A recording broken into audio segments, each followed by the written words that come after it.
Առողջ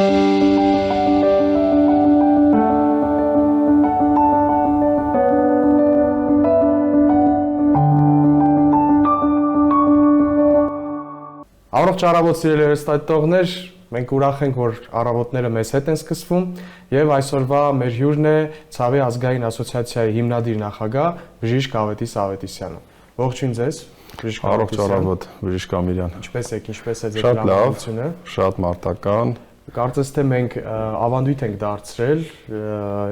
իրար հյուրընկալելու, այո, եւ խոսելու շատ կարեւոր թեմաների շուրջ, եւ մենք մեր նախորդ եթերների ընթացքում խոսել ենք համագումարի վերաբերյալ, խոսել ենք Երևանի ցավերի օրերի վերաբերյալ եւ ես վերջերս տեղեկացա, որ այս ընթացքում ձեռք է բերվել շատ կարեւորագույն մի փաստաթուղթ, խոսքը Երևանյան հռչակագրի մասին է եւ կուզեի այսօր ամենայն մանրամասնությամբ անդրադառնանք եւ խոսել ենք մասնակցության, խոսել ենք այն ինչը սպասվում է այդ գիտաժողովի ընթացքում, բայց կուզեի այսօր քննարկենք ավելի իրավական կողմերի մասին, էթիկետի առումով, ինչը իրենից ներկայացնում։ Շատ շնորհակալություն, Բժիշկ Ամիրյան, ոչ թե ձեռք է բերվել, այլ ստեղծվել է։ Մենք տևական ժամանակ, շուրջ 1 տարի է, մեծ թիմով աշխատում ենք մի հիմնարար փաստաթղթի ուղղությամբ, եւ ճիշտ եք նշում, մենք խոսել ենք համագումարի մասին մանրամասնորեն, բայց չէ որ համագումարը իրականացվում է Երևանյան ցավի օրեր արշավի շրջանակներում, իրազեկման միջազգային արշավ ցավի բժշկության վերաբերյալ, իսկ ինչ այն ենթադրում։ Առաջինը խոշոր կտորը իհարկե համագումարն է, որը կրթական բաղադրիչն է։ Բայց քանի որ Ցավի բժշկության ազգային ասոցիացիայի առաքելությունը եւ տեսլականը վերաբերում են Հայաստանի Հանրապետությունում ցավի բժշկության համապարփակ զարգացմանը, մենք չենք կարող սահմանափակվել միայն կրթությամբ։ Մենք պետք է առաջին հերթին իրավական հիմքերը ճիշտ գցենք, որոնք ցավոք բացակայում են, այսինքն կան ընդհանրացված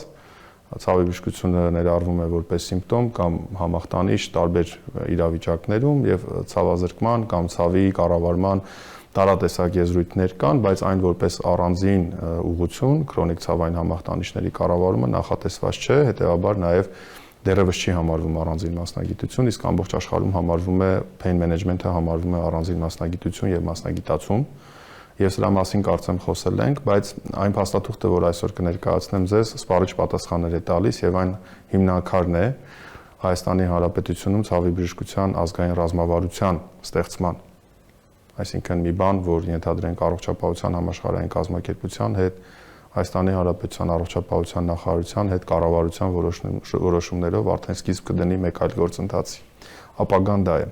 Եվ այսօր ես որպեսզի իրավական փաստաթղթում սեփական ձևակերպումները չանեմ, ուզում եմ ամեն հարցադրումից հետո տարածիորեն ընթերցել եւ փորձել հասցնել մեկնաբանել ամբողջ փաստաթուղթը։ Սա շատ կարևոր մեսիջ է առողջապահության կազմակերպիչներին, այսինքն գերատեսչական մարմիններին, շահառուներին, ներքին եւ արտաքին, այսինքն բուժաշխատողներին եւ հասցեատերերին, վերջնական բոլոր քաղաքացիներին։ Շատ լավ, այսինքն սա այն սկիզբն է լինելու, որը որ կարծես թե մեսիջ է լինելու, ինչպես որ դուք նշեցիք, որ հետագա ինչու՞ չէ նաև այլ ոլորտներում եւս դրանք շատ առաջին կետեր, կարևորագույն կետեր նշանակել, որտեղ եթե մի փոքր շեղվելով թեմայից, երբեմն այդ իրավական առումով բժիշկները շատ անպաշտպան են այդ առումով, այսինքն ինչպես աշխատել, ինչպիսի սկզբունքներ կիրառել, բայց եթե կա հստակ գրված, որը որ առողջապահության նախարարության կողմից պետական մակարդակով դա հաստատված է, այսինքն սխեման հետեւյալն է, աշխատում ենք այսպես, այս հարցի պատասխանը սա է։ Դուք ավելի շատ կլինիկական գործելակարգերի մասին եք խոսում, ես այլ փաստաթղթի մասին եմ խոսում եւ շատ կարեւոր է, որ ես ներկայացնեմ այն, փաստաթուղթը ունի 9 գլուխ եւ ձեր թույլտվությամբ, որպեսզի հարցերը լինեն շատ ավելի թիրախային, ուղղորդված, ես կարող եմ սկսել հենց առաջաբանից, որը գլուխ առաջինն է, ես փորձեմ եւ ընթերցել, բայց ընթերցել այնպես կարծես զրուցում ենք, որ ձեզ էլ շատ ձանձրալի չլինի, բայց այն իրավական փաստաթուղթ է եւ պետք է տարածի հնչեցնել։ 2025 թվականին Հայաստանը կանգնած է պատմական մի պահի առջև։ Մեր երկրում առաջին անգամ համախմբվում են հարյուրավոր մասնագետներ, կազմակերպությունների ղեկավարներ, պետական եւ միջազգային գործընկերներ Երևանյան ցավի օրեր 2025 ազգային եւ միջազգային իրազեկման արշավի եւ ցավի բժշկության առաջին հայկական միջազգային համագումարի շրջանակներում։ Սա պարզապես համագումար չէ, սա գաղափար է, հավատամք եւ պատմական ուղերձ։ Այս փաստաթուղթը Երևանյան հռչակագիրը ծնվում է Հայաստանի հողում որպես նվեր աշխարհին։ Այն ձևավորվում է ցավի բժշկության ազգային ասոցիացիայի նախաձեռնությամբ եւ ներկայացնում է ոչ միայն հանուն Հայաստանի Հանրապետությունում ու տարածաշրջանում միասնականության ու համախմբման, այլև ի լրումն ու ի համերաշխություն միջազգային ասոցիացիաների որպես աջակցություն համաշխարհային շարժմանը։ Հռչակագրի գաղափարը պարզ է, սակայն խորքային։ Ցավը համամարտկային խնդիր է, եւ դրա հաղթահարումը չի կարող սահմանափակվել մեկ երկրի կամ մի քանի հաստատության ջանքերով։ Ցավի հաղթահարման գործը պահանջում է միասնություն, գիտական առաջընթաց, միջազգային համագործակցություն եւ հասարակության ներգրավում։ Հայաստանը իր պատմական խաչմերուկում գտնվելով ստանձնում է այս առաքելության կազմակերպչի եւ հնչեցնողի դերը։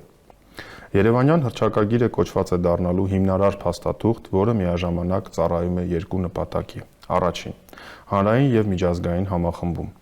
հավաստելու, որ հարյուրավոր կազմակերպությունների ղեկավարներ եւ մասնագետներ համախմբված են մեկ նպատակի շուրջ՝ մարդկանց ազատել չարաշահ ցավից եւ այն դարձնել առողջապահության համակարգերի առաջնահերթություն։ Երկրորդ՝ ազգային ռազմավարության հիմք։ Այս հռչակագիրը դառնում է քայլ դեպի Հայաստանում ցավի բժշկության զարգացման ազգային ռազմավարության ստեղծում, որը կոչված է համակարգված մոտեցմամբ ամրապնդելու եւ հաստատելու այդ առաքելությունը։ Այս փաստաթուղթը ոչ միայն հայաստանյան գիտական համայնքի, այլև ամբողջ աշխարհի համար է։ Այն ցույց է տալիս, որ փոքր երկիրն անգամ կարող է բարձրաձայնել մեծ գաղափար, որը կհնչի մայրցամաքների միջև։ Երևանյան հռչակագիրը պիտի դառնա մայր ու հիմնարար փաստաթուղթ, որը կհրապարակվի Հայաստանի բժշկական մտքի գլխավոր հարթակներում, այդ թվում առողջապահության եւ բժշկագիտության հայկական հանդեսում, որպես ապացույց, որ մեր ժողովուրդը ձգտում է համամարտկային նպատակի։ Մենք համոզված ենք, որ այս հռչակագիրը ոչ միայն կգրվի պատմության մեջ, այլև կդառնա շարժման մեկնարկ, որից տարիներ հետո կծնվի համաշխարհային ցանց, համաշխարհային ռազմավարություն եւ վերջնականապես համամարտկային վստահություն, որ ցավը հաղթահարելի է։ Սա առաջին գլուխն էր, որպես առաջաբան, որ միշտ ավելի, այսպես չասեմ, պաթետիկ է, բայց ավելի բարձր գաղափարի է միտված եւ ինչպես տեսնում եք, այնտեղ հուզական տարեր էլ կան։ Այո, բայց այդ ես կարող եմ ասել, որ արդեն այդ առաջին գլուխը անդրադառնալուց կարելի է ասել համարյա թե 90% այդ կետերի արդեն արված է, որովհետեւ ներգրավվածությունը արդեն միջազգային եւ այդքան մեծ աղմուկ բարձրացրած լավ իմաստով իհարկե սպասենք կայացմանը, որ լինելուց հետո կարծում եմ ավելի մեծ արձագանք է լինելու է եւ այն ինչը որ նշված էր առաջի գլխում հաստատ համոզված եմ որ լինելու է։ Շնորհակալ եմ։ Մենք ընդհանրապես կարծում ենք, որ շատ չնչին գործ ենք արել, որովհետև այն ծավալը, որ մեզ սպասում է դիմացի 20 տարին, առաջիկա 20 տարիների ընթացքում շատ ավելի շատ աշխատատար է, հավատացնում եմ ձեզ։ Ես չգիտեմ ինչքանով ես կհասցնեմ իմ նպատակները այս դաշտում ու հասցնել ավարտին,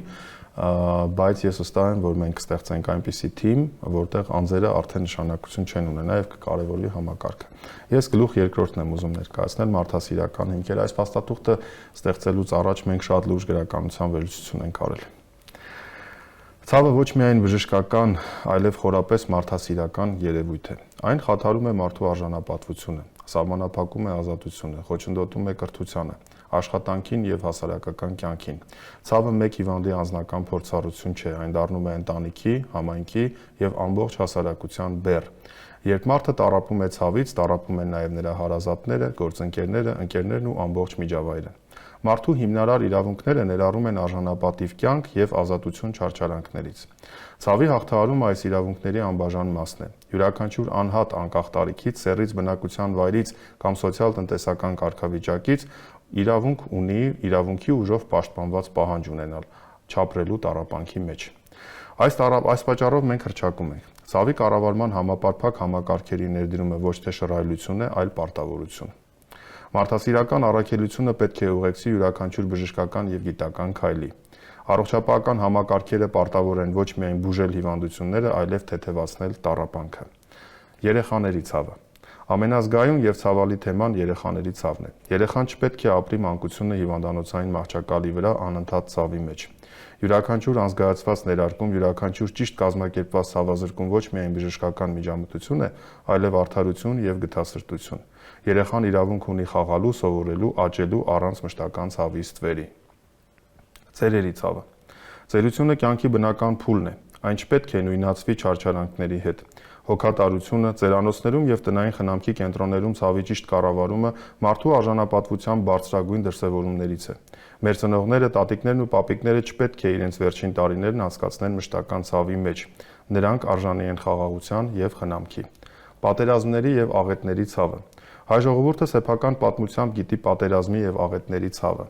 վերքերի ցավը, կորուստների ցավը, վերապրածի հոգեբանական ծանր բեռը նույնքան իրական են, որքան ֆիզիկական տառապանքը։ Ցավի բժշկությունը կոչված է օգնելու ոչ միայն վիրավոր զինվորին, այլև նրա ընտանիքին, ոչ միայն աղետի զոհին, այլև ողջ մնացած հարազատներին։ Ցավը չունի սահմաններ եւ այն հաղթահարելու մեծ պատասխանատվությունը համընդհանուր է։ Հասարակության ցավը։ Երբ առողջապահական համակարգը անտարբեր է ցավի նկատմամբ, տուժում է ամբողջ հասարակությունը։ Մարդկանց աշխատանքից դուրս գալը, կրթությունից հետ մնալը, սոցիալական մեկուսացումը դառնում են տնտեսական եւ մշակութային կորուստ։ Ցավի դեմ պայքարը այսպիսով ոչ միայն մարդասիրական պարտք է, այլև տնտեսական ներդրում։ Այս գլխի ուղերձն այն է, որ ցավը չի կարող դիտարկվել զուտ բժշկական խնդիր, այն ունի հումանիտար, սոցիալական եւ բարոյական չափումներ։ Ցավը հաղթահարելը նշանակում է պաշտպանել մարդու արժանապատվությունը, հարգել նրա կյանքը եւ ապահովել արդարություն հասարակության բոլոր շերտերում։ Այսպիսով Երևանյան հռչակագրի մարդասիրական հիմքերը ամուր կամուրջ են ստեղծում Հայաստանի եւ միջազգային համայնքի միջև, հաստատելով, որ ցավի հաղթահարումը մեր բոլորի համատեղ առաքելությունն է։ Ձեզ արդեն պարզ է դառնում, չէ՞, ինչպեսի փաստաթղթի մասին է խոսքը։ Այո, որտեղ այդ թեմաներին մենք կարելի ասել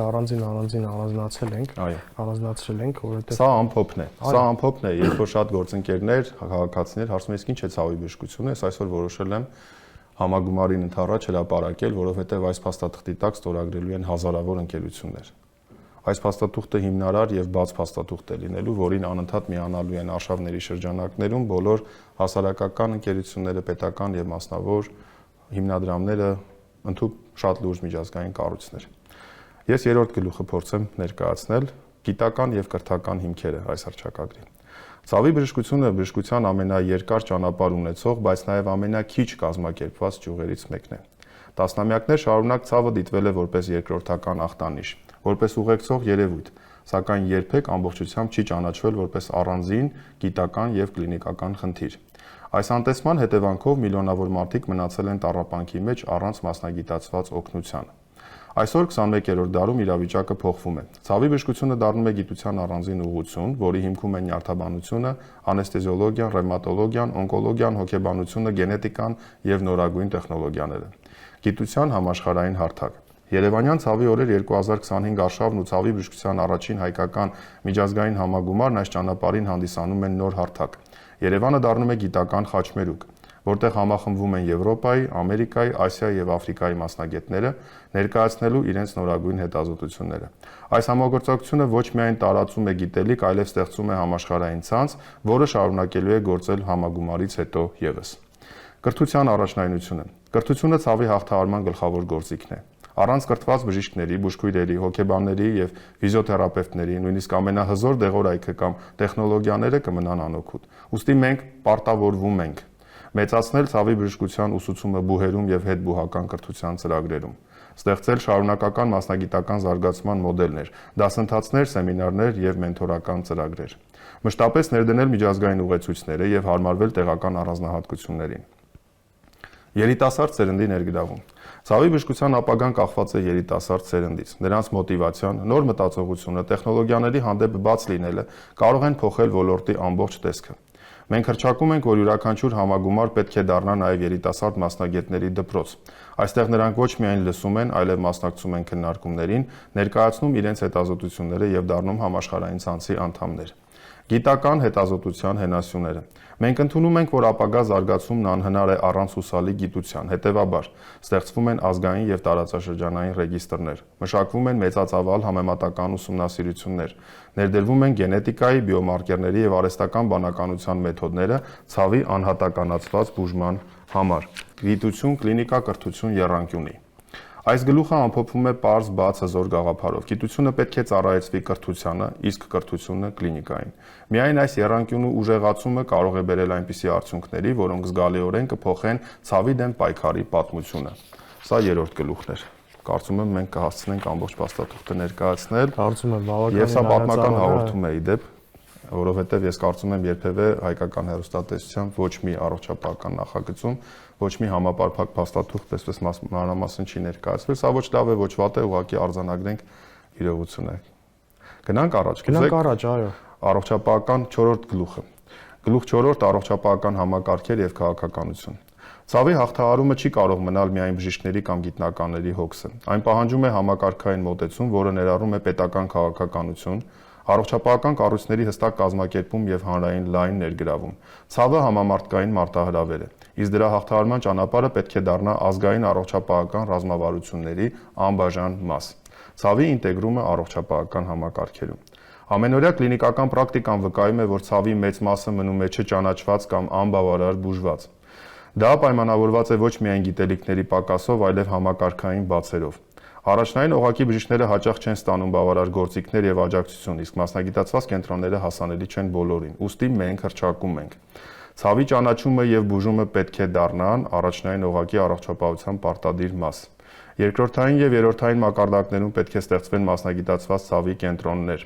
Պետական ապահովագրական փաթեթները պետք է ներառեն ցավի կառավարման ծառայություններ։ Պետական հանձնառություն եւ քաղաքական կամք։ Ազգային մակարդակով հաջողության հասնելու համար անհրաժեշտ է քաղաքական կամք։ Եթե կառավարությունները չեն ճանաչում ցավը որպես առաջնահերթություն, առողջապահական համակարգը չի կարող ամբողջությամբ ծառայել իր նպատակին, ուստի մենք կոչ ենք անում ազգային ռազմավարությունների ընդունում ցավի կառավարման համար։ Պատգամավորական լսումներ եւ խորհրդարանական քննարկումներ, որպեսզի խնդիրը դառնա օրենսդրական ուշադրության առարկա։ Նախարարական հանձնարարականներ եւ պետական ծրագրեր, որոնք կերաշխավորեն գործնական քայլերի իրականացումը։ Նորարարական մոդելներ։ Ցավի կառավարման արդի մոտեցումները պահանջում են ոչ միայն ավանդական մեթոդներ, այլև նորարարություն։ Դրանք կարող են լինել թվային առողջապահական գործիքներ, հեռահաղորդակցություն, արհեստական բանականություն, մոբայլ հավելվածներ։ Հեռաբժշկության միջոցով հեռավար խորհրդատվություններ, հատկապես հեռավոր շրջաններում բնակվող պացիենտների համար։ Ապացուցահենք ուղեցույցներ եւ միջազգային ստանդարտների ներդրում տեղայնացված ձևով։ Հասարակության եւ համակարգի կամուրջը։ Պետական քաղաքականությունը հաջողություն կունենա միայն այն դեպքում, երբ այն ընկալվի եւ ընդունվի հասարակության կողմից։ Մարդիկ պետք է իմանան իրենց իրավունքները, հասկանան, որ ցավը բուժելի է եւ պահանջեն իրենց իրավունքի իրագործումը։ Այս կամուրջը հնարավոր է կառուցել միայն թափանցիկ քաղաքականության, տեղեկատվական արշավների եւ հասարակական կազմակերպությունների ներգրավման միջոցով։ Հայաստանի դերը տարածաշրջանում։ Հայաստանը լինելով փոքր պետություն, սակայն մեծ պատմություն ունեցող երկիր, ունի եզակի հնարավորություն դառնալ տարածաշրջանում առաջին երկիրը, որը կկազմակերպի եւ կկատարի համապարփակ ցավի կառավարման պետական ռազմավարություն։ Սա ոչ միայն կբարձրացնի երկրի առողջապահական մակարդակը, այլև կհաստատի Հայաստանի միջազգային հեղինակությունը որպես նորարարության եւ մարդասիրության կենտրոն։ Անցնենք առաջ բժշկամարան։ Անցնենք, որպեսզի հարցնենք, ես իհարկե շատ խոսելու շատ բան կա, բայց մեր ժամանակը շատ սուղ է։ Մենք եթերից հետո էլ փորձենք ավելի ամփոփել։ Գլուխ 5-րդ։ Միջազգային համագործակցություն։ Ցավը չունի ազգություն, սահման, լեզու կամ հավատ։ Այն համամարտկային փորձառություն է, որը միավորում է բոլորին։ Ցավի հաղթահարումը երբեք չի կարող լինել մեկ երկրի, մեկ մասնագետի կամ մեկ կազմակերպության գործը։ Այն պահանջում է համաշխարհային համախմբում եւ համագործակցություն, քանի որ միայն միասնական ջանքերով է հնարավոր ստեղծել համակարգ, որն իրապես կպատասխանի մարդկության կարիքներին։ Ցավը որպես համամարտկային մարտահրավեր։ Ամեն տարի միլիոնավոր մարդիկ տառապում են քրոնիկ ցավից, անկախ աշխարհագրությունից։ Եվրոպայում դա դառնում է սոցիալական ծանր բեռ, Ասիայում աշխատուժի կորուստ, Աֆրիկայում անբավարար ռեսուրսների հետևանք, իսկ Ամերիկայում առողջապահական համակարգի ճնշում։ Ցավի համատարածությունը եւ բազմազանությունը պահանջում են համաշխարհային լուծումներ, որոնք հնարավոր են միայն համագործակցության միջոցով։ Համաշխարհային գիտաժողովների ու համագումարների կապը։ Երևանյան ցավի օրեր 2025 արշավն ու ցավի հայկական միջազգային առաջին համագումարը մտնում են համաշխարհային գիտական հոսքի մեջ։ Դրանք կապվում են ցավի եվրոպական դաշինքի, ցավի ուսումնասիրման միջազգային ասոցիացիայի եւ բազմաթիվ տարածաշրջանային ընկերությունների նախաձեռնությունների հետ։ Յուրաքանչյուր համագումար դառնում է օղակ ստեղծելով շղթա, որն ամրացնում է գիտելիքի հոսքը, փորձի փոխանակումը եւ գիտական համերաշխությունը։ Համատեղ հետազոտություններ եւ գիտելիքի փոխանակում։ Ոչ մի երկիր չի կարող միայնակ ստեղծել գիտական այնպիսի բազա, որը կբավարարի բոլորի կարիքները։ Ուստի մենք պարտավոր ենք զարգացնել համատեղ հետազոտական ծրագրեր, բազմակենտրոն եւ բազմազգ ներգրավմամբ, ստեղծել համաշխարհային ռեգիստրեր եւ տվյալների բազաներ տարբեր երկրների համեմատական արդյունքների համար, կազմակերպել գիտական հրատարակությունների համատեղ հարթակներ, որտեղ Հայաստանի տարածաշրջանի եւ աշխարհի գիտնականները կհրապարակեն իրենց աշխատանքների արդյունքները։ Գիտելիքի հոսքը հյուսիսից հարավ եւ հարավից հյուսիս։ Սովորաբար գիտելիքը հոսում է զարգացած երկրներից դեպի զարգացողներ, սակայն ցավի բժշկության ոլորտում հաճախ հենց փոքր երկրներն են առաջարկում նորարար լուծումներ։ Հայաստանը կարող է դառնալ այն կենտրոնը, որտեղ գիտելիքը հոսում է երկկողմանի, ոչ միայն ընդունելով առաջատար երկրների փորձը, այլև առաջարկելով սեփական մոդելներ ու մեթոդներ։ Միջազգային համերաշխության մշակույթ։ Ցավը հաղթահարելու ճանապարհին կարևոր է ոչ միայն գիտական համագործակցությունը, այլև հոգևոր ու մշակութային համերաշխությունը։ Միջազգային համագումարները հնարավորություն են տալիս ճանաչել միմյանց, հարգանքով մոտենալ տարբեր մշակույթներին եւ ստեղծել մարդկային կապեր, որոնք հաճախ շատ ավելի ամուր են, քան պաշտոնական համաձայնագրերը։ Հայաստանը որպես կամուրջ։ Հայաստանը իր աշխարհագրական դիրքի շնորհիվ կարող է դառնալ արևելքի եւ արևմուտքի, հյուսիսի եւ հարավի միջև կամուրջ։ Մեր պատմությունը, մեր մշակույթը եւ մեր այժմյան նախաձեռնությունները մեզ իրավունք են տալիս ու պարտավորեցնում լինել այդ կապող օղակը։ Երևանյան հռչակագիրը միջազգային համագործակցությանը տալիս է նոր շունչ, ցույց տալով, որ անգամ փոքր պետությունը կարող է առաջարկել համաշխարհային գաղափար եւ միավորել տարբեր մայրցամաքների ներուժը։ Գնանք առաջ, ունենք 6-րդ գլխին հասանք։ Գլուխ 6-րդ։ Արվեստ, մշակույթ եւ հասարակություն։ Ցավի հաղթահարման գործը միայն բժիշկների, գիտնականների կամ առողջապահության համակարգերի խնդիրները չէ։ Այն միաժամանակ մշակութային ու հասարակական գործընթաց է։ Ցավը գոյություն ունի յուրաքանչյուր մարդու կյանքում, եւ դրա մասին խոսելը պահանջում է ոչ միայն կլինիկական լեզու, այլև արվեստի, գրականության, երաժշտության, թատրոնի ու հասարակական հաղորդակցության լեզու։ Միայն այսպես է հնարավոր հասնել հասարակության լայն շերտերին ու ձևավորել համընդհանուր գիտակցություն։ Արվեստի դերը։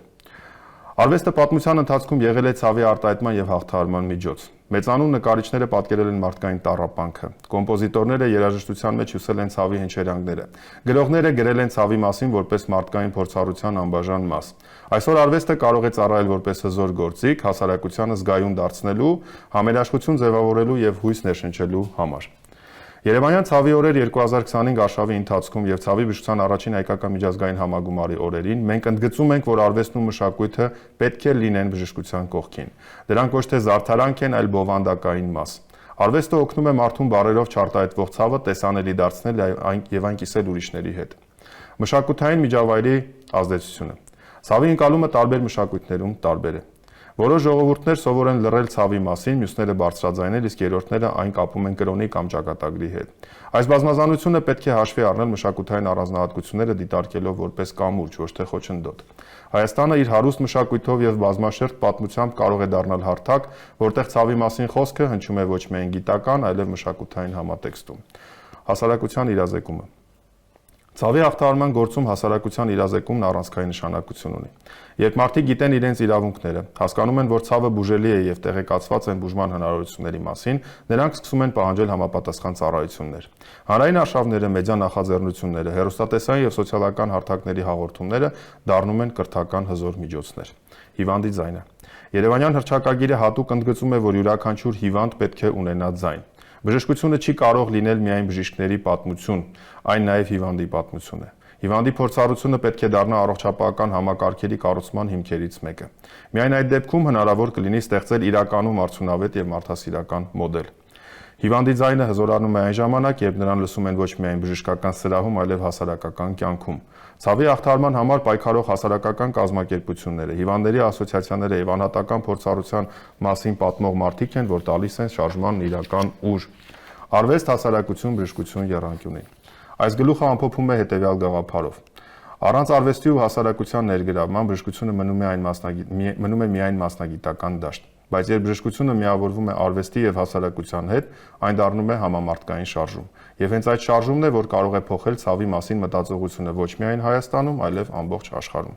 Գլուխ 7-րդ Բժիշկ Ամիրյան, Հայաստանի պարտավորությունը։ Հայաստանը պատմականորեն եղել է քաղաքակրթությունների խաչմերուկ, որտեղ մշակույթները, գաղափարները եւ գիտությունները հանդիպել են ու փոխազդել։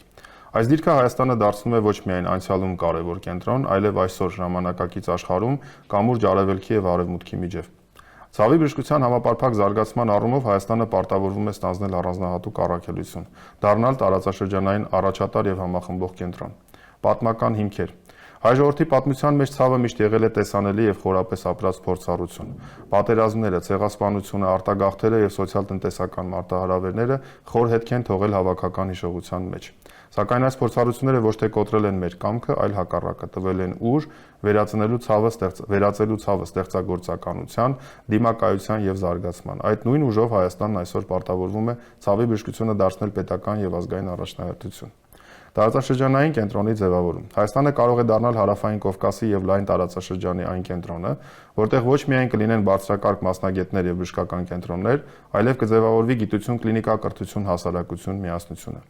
Այս կենտրոնը կծառայի ոչ միայն Հայաստանի քաղաքացիներին, այլև տարածաշրջանի երկրներին, դառնալով միջազգային համագործակցության եւ գիտելիքի փոխանցման հանգույց։ Ցավի բժշկության ազգային ռազմավարություն։ Երևանյան հռչակագիրը նաև կոչ է ցավի բժշկության ազգային ռազմավարության ստեղծման։ Հայաստանը պարտավորվում է մշակել եւ ընդունել այնպիսի փաստաթուղթ, որը կներառի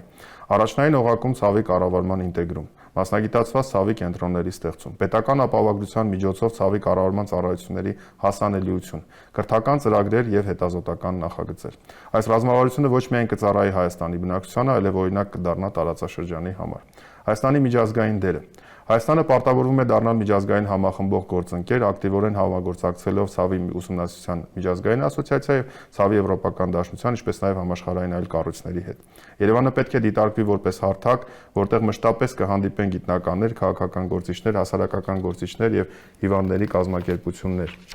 Հայաստանի պատկերացումը ապագան։ Հայաստանը տեսնում է իրեն 2030-2040 թվականներին որպես երկիր, որտեղ ցավի բժշկությունը ոչ միայն մասնագիտական ճյուղ է, այլև հանրային մշակույթ։ Այնպիսի մշակույթ, որտեղ ցավը չի անտեսվում, այլ ճանաչվում է, հասկացվում եւ հաղթահարվում։ Հայաստանը պարտավորվում է ամեն քայլ անել, որպեսզի այդ տեսլականը դառնա իրականություն։ Գլուխ 8. Գործողությունների չափանիշներ եւ ճանապարհային քարտեզ։ Հռչակագրի արժեքն իրականանում է միայն այն դեպքում, երբ այն վերածվում է գործնական քայլերի։ Ցավի հաղթահարման մեր հանձնառությունը պահանջում է հստակ ժամանակային շրջանակ եւ կազմակերպված գործողությունների ծրագիր։ Հայաստանը եւ իր միջազգային գործընկերները պարտավորվում են այս ճանապարհին առաջ շարժվել հետեւյալ փուլերով. կարճաժամկետ քայլեր 2025-2027։ Առաջին կրթական հիմքերի ամրապնդում, ցավի բժշկության ուսուցման մոդուլների ներդրում Հայաստանի բժշկական համալսարաններում, առաջնային օղակի բժիշկների եւ բուժքույրերի շարունակական կրթական ծրագրերի մեկնարկ, երիտասարդ մասնագետների միջազգային փոխանակման ծրագրերի կազմակերպում։ Երկրորդ, մասնագիտացված կենտրոնների հիմնում։ Երևանում ստեղծել փորձնական ցավի կառավարման համապարփակ կենտրոն որպես օրինակելի մոդել, կենտրոնի շուրջ համախմբել գիտություն, կրթություն եւ կլինիկա։ Երրորդ, հասարակական ինտեգրում, հասարակության իրազեկում, լայնածավալ տեղեկատվական արշավ հեռուստատեսությամբ, ռադիոյով եւ սոցիալական ցանցերում, հիվանդի ձայն հարթակի ստեղծում պատմությունների եւ փորձառության կիսման համար։ Միջնաժամկետ քայլեր մինչև 2030 թվական։ Առաջին, ազգային ռազմավարության հաստատում, ցավի կառավարման ներառումը Հայաստանի առողջապահության պետական ռազմավարության մեջ, օրենսդրական փոփոխություններ ցավի դեմ պայքարը դիտարկելով որպես պետական պարտավորություն։ Երկրորդ, տարածաշրջանային համագործակցություն, համատեղ ծրագրեր հարևան երկրների հետ, Երևանը որպես տարածաշրջանային վերապատրաստման եւ հետազոտության կենտրոն։ Երրորդ, տեխնոլոգիական նորարարություն, արհեստական բանականության գործիքների ներդրում ցավի գնահատման եւ բուժման մեջ, թվային առողջապահական պլատֆորմների ստեղծում հիվանդների համար։ Երկարաժամկետ տեսլական մինչև 2040 թվական։ Առաջին, Հայաստանը տարածաշրջանային առաջնորդ։ Հայաստանը դառնում է միջազգային գիտաժողովների եւ համագումարների մշտական հյուրընկալող։ Տարածաշրջանի բոլոր երկրներից մասնագետները գալիս են Հայաստան փորձառություն կիսելու եւ սովորելու։ Երկրորդ, համաշխարհային ցանցի մաս։ Հայաստանը դառնում է ցավի հետազոտման միջազգային ասոցիացիայի, ցավի եվրոպական դաշնության նախագծերի ակտիվ գործընկեր։ Հայ գիտնականները մշտապես ներգրաված են համաշխարհային հետազոտական նախաձեռնություններում։ Երրորդ, հասարակական մշակույթ։ Ցավի հաղթահարման մասին գիտակցությունը դառնում է հասարակական մշակույթի անբաժան մասը։ Հիվանդները Հայաստանում ապրում են արժանապատիվ եւ որակյալ կյանքով առանց չարչարող ցավի։ Այս ճանապարհային քարտեզը ոչ թե ցանկությունների ցուցակ է, այլ իրական ծրագրի ուղեցույց։ Այն ցույց է տալիս, թե ինչպես Երևանյան հռչակագիրը կարող է վերածվել գործնական իրականության։ Հայաստանը եւ նրա գործընկերները պարտավորվում են յուրաքանչյուր փուլում ապահովել թափանցիկություն, հաշվետվողականություն եւ համագործակցություն հանուն այն նպատակի, որ ցավը այլևս չդառնա մարդու կյանքի խոչընդոտ։ Եվ Բժիշկ Ամիրյան, վերջին գլուխը, եզրափակիչ ուղերձ։ Երևանյան հռչակագիրը ոչ միայն փաստաթուղթ է, այլև պատգամ։ Այն ծնվում է Հայաստանի մայրաքաղաքում, Երևանում, բայց իր ձայնով կոչված է հնչելու աշխարհի բոլոր մայրցամաքներում։ Ցավի հաղթահարումը համամարտկային մարտահրավեր է, եւ մենք հռչակում ենք, որ պատրաստ ենք այս առաքելությանը, մեր գիտելիքով, համերաշխությամբ եւ մարդկային պատասխանատվությամբ։ Երևանը համաշխարհային կենտրոն։ Երևանը, որտեղ տեղի է ունենում Երևանյան ցավի օրեր 2025 աննախադեպ արշավը եւ ցավի բուժության առաջին հայկական միջազգային համագումարը, այսօր կանգնած է պատմական բեմահարթակում։ Այստեղ հնչած խոսքը եւ այստեղ ստորագրված հռչակագիրը ցույց են տալիս, որ Հայաստանը ոչ միայն հետևում է համաշխարհային շարժմանը, այլև իր ձայնով այն հարստացնում եւ ուժեղացնում։ Երևանը հավակնում է դառնալ համաշխարհային կենտրոն ցավի հաղթահարման գործում, կամուրջ, որ միավորում է արևելքը եւ արևմուտքը, հյուսիսը եւ հարավը։ Համամարտկային կոչ։